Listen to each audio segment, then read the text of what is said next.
អ៊ីរ៉ង់បាញ់មីស៊ីលរាប់រយគ្រាប់ដើម្បីសឹងសឹកអ៊ីស្រាអែលដែលវាយប្រហារទីតាំងនុយក្លេអ៊ែរទីក្រុងតេហេរ៉ង់បញ្ហាអ៊ីរ៉ង់និងអ៊ីស្រាអែលមិនទាន់បិទបញ្ចប់ដោយងាយៗនោះទេបន្ទាប់ពីអ៊ីស្រាអែលវាយប្រហារដ៏ខ្លាំងក្លាលើទីតាំងយោធានិងនុយក្លេអ៊ែរអ៊ីរ៉ង់ពីម្សិលមិញក្រៅពីបញ្ជូនយន្តហោះដ្រូនជាង100គ្រឿងទៅវាយប្រហារឃើញថាមិនសូវមានប្រសិទ្ធភាពកាលពីយប់មិញនិងព្រឹកមិញទៀតភឺអ៊ីរ៉ង់ប្រប្រាន់មីស៊ីលវាយប្រហារវិញម្ដងអ៊ីរ៉ង់អះអាងថាខ្លួនបាញ់មីស៊ីលរហូតដល់រាប់រយគ្រាប់ចូលទឹកដីអ៊ីស្រាអែលស្លឹមប្របួសឬខូចខាតកម្រិតណានៅមិនទាន់ដឹងនៅឡើយទេ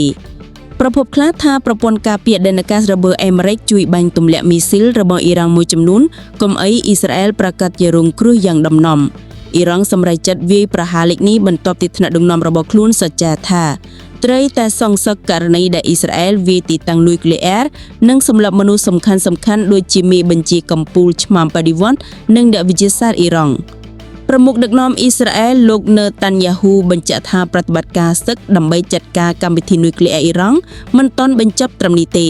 លោកថាយុទ្ធនាការនេះនឹងបន្តធ្វើដោយភ្លៀងរលឹមច្រើនថ្ងៃទៅមុខទៀតរហូតដល់ដំណាក់កាលមួយដែលអ៊ីស្រាអែលដឹងច្បាស់ថាអ៊ីរ៉ង់លែងមានអ្វីជាគ្រោះគំរាមកំហែងចំពោះសន្តិសុខជាតិរបស់អ៊ីស្រាអែលតទៅទៀតសាក្សីនិយាយថាពួកគេស្ដាប់ឮសំឡេងផ្ទុះគ្រាប់បែកនិងគ្រាប់មីស៊ីលនៅលើទីតាំងជាច្រើនកន្លែងនៃប្រទេសអ៊ីរ៉ង់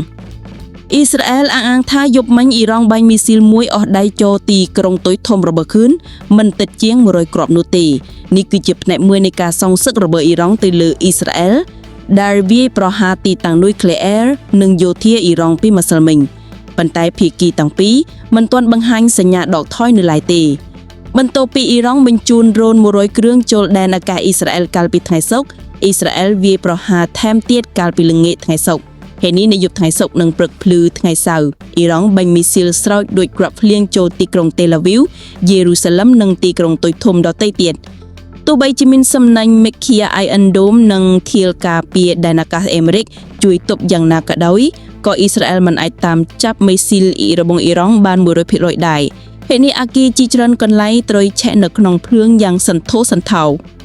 កាលពីល្ងាចថ្ងៃសុក្រទាំងអ៊ីរ៉ង់និងអ៊ីស្រាអែលសុទ្ធតែអះអាងដោយកញ្ញាថាមីស៊ីលរបស់អ៊ីរ៉ង់បានបញ្ចូលទឹកដីអ៊ីស្រាអែលពិតមែនចំណែកប្រជាជនអ៊ីរ៉ង់រស់នៅទីក្រុងតេហេរ៉ង់ភាគខាងជើងអះអាងថាពួកគេស្ដាប់ឮសំឡេងផ្ទុះគ្រាប់បែកនិងគ្រាប់មីស៊ីលនិងគ្រាប់បែកទម្លាក់ពីលើយន្តហោះ